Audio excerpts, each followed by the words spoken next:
میرے حبیب کریم سید عالم صلی اللہ علیہ وسلم نے فرمایا، اللہ کریم نے بندے کو، مخلوق کو پیدا کرنے سے پہلے جو تحریر سب سے پہلے لکھی تھی نا، اللہ نے اپنے پاس جو جملے سب سے پہلے لکھے تھے بندے بنانے سے بھی پہلے، وہ فکر یہ تھے کہ ان رحمتی سبقت اعلی غضبی، رب کریم نے لکھا تھا بے شک میری رحمت زیادہ ہے، میرا غضب زیادہ نہیں ہے۔ اس نے لکھا تھا کہ میری رحمت ہمیشہ میرے غضب پر غالب رہے گی، غلبہ رحمت کا ہے۔ سنیں بڑی پیاری حدیث، بڑی خوبصورت حدیث، کنز المال میں دیگر کتب احادیث میں ہے۔ حضرت ابو ہریرہ رضی اللہ تعالیٰ عنہ فرماتے کہ بابا جی نبی پاک کی بارگاہ میں آئے، اور جب وہ واپس جانے لگے تو میں نے عمر پوچھی تو عمر تھی 96 سال۔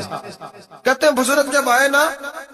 تو یہ دھویں جو ہے نا ان کی سفید ہو کے تو یوں آنکھوں پہ آ گئی، پڑی چھڑی بابا جی نے پکڑی ہوئی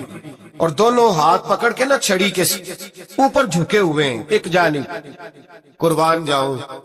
کہتے ہیں جب وہ بزرگ مسجد میں داخل ہوئے تو میرے رسول نے کھڑے ہو کے استقبال فرمایا، کھڑے ہو،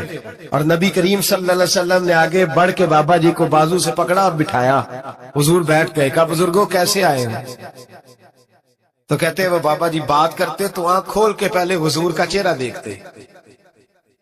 پھر وہ بات کرتے تو ان کے لب و لہجے کے اندر بڑی پریشانی، بڑی تکلیف، بڑی مایوسی۔ عرض کرنے لگے یا رسول اللہ، حضور زندگی ساری گناہوں میں بیت گئی ہے، حضور غلطیاں ہی غلطیاں، یاد ماضی عذاب ہے، یا رب چھین لے مجھ سے حافظہ میرا۔ اے اللہ کے رسول بڑی لمبی فہرست ہے، پاپ ہی پاپ ہے، کالے سیاہ دفتر ہے۔ یا رسول اللہ صلی اللہ علیہ وسلم جب پلٹ کے دیکھتا ہوں حضور مجھے نیکی دکھائی نہیں دیتی۔ حضور اس عمر میں آپ کا ایک صحابی ملا ہے، اس نے بات سمجھائی ہے تو تھوڑا خیال آیا ہے، لیکن یا رسول اللہ صلی اللہ علیہ وسلم اب میرا وجود بیکار ہو گیا ہے، حضور بوڑھا ہو گیا ہوں۔ تین باتیں کہیں بزرگوں نے اور نرالی کہیں، کہنے لگے یا رسول اللہ صلی اللہ علیہ وسلم، حضور اب تو میری کمر بھی سیدھی نہیں ہوتی کہ میں نماز ہی صحیح ادا کر سکوں، بوڑھا ہو گیا ہوں۔ یا رسول اللہ صلی اللہ علیہ وسلم اب میرے اندر طاقت نہیں کہ میں محنت مزدوری کر کے صدقے اور خیرات دے سکوں۔ یا رسول اللہ صلی اللہ علیہ وسلم اب میں تلوار لے کے جہاد بھی نہیں کر سکتا، حضور نہ میں لمبی نمازیں پڑھ سکتا ہوں، آقا نہ میں صدقات و خیرات دے سکتا ہوں، محبوبہ نہ میں دین کے لیے کوئی جہاد کر سکتا ہوں، بیکار وجود ہے، بیکار بیکار وجود کو تو گھر والے برداشت نہیں کرتے، بچے دعا کرتے ہیں یا اللہ ابا جی کو پردہ دے دے، اماں کو پردہ دے دے، بیکار ہو گیا ہوں اور آج آیا ہوں تو مجھ بیکار کو میرا رب قبول کر لے گا؟ آج کلمہ پڑھوں تو بیکار ہوں، کسی کام کا نہیں، نہ نماز نہ صدقات نہ جہاد، قبول کر لے گا؟ حضرت ابو ہریرہ فرماتے ہیں جیسے برسات میں بارش کی جھڑی لگتی ہے، یوں مصطفیٰ کی آنکھوں سے جھڑی لگ گئی، حضور کھل کے روئے، کھل کے۔ اور میرے حبیب پاک نے فرمایا بزرگوں بڑے مجاہد ہیں، دین کے لیے جہاد کرنے والے بڑے ہیں، رب کریم کو آپ کی تلوار کی اتنی حاجت نہیں،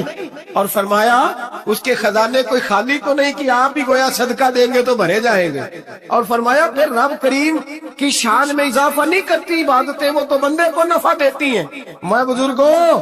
نہ آپ جہاد کریں نہ آپ صدقات دیں، لا لمبی نمازیں پڑھیں، آپ صدق دل سے آ جائیں،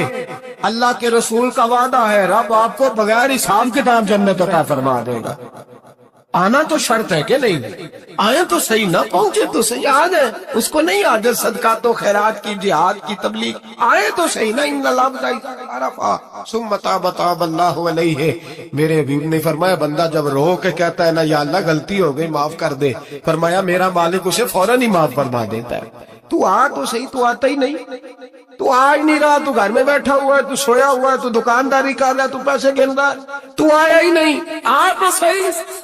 بلکہ میرے نبی پاک فرماتے ہیں جب اللہ پاک کا بھاگا ہوا غلام آتا ہے پھر تو اللہ زیادہ راضی ہوتا ہے، پھر تو اللہ زیادہ راضی ہوتا ہے، زیادہ راضی ہوتا ہے، تو آ تو صحیح، پاس تو صحیح۔ بلکہ صوفیات تو اور بات کرتے ہیں، وہ کہتے ہیں تو کبھی بھول کے بھی رب رب کرے تو اللہ تو اسے بھی قبول کر لیتا ہے،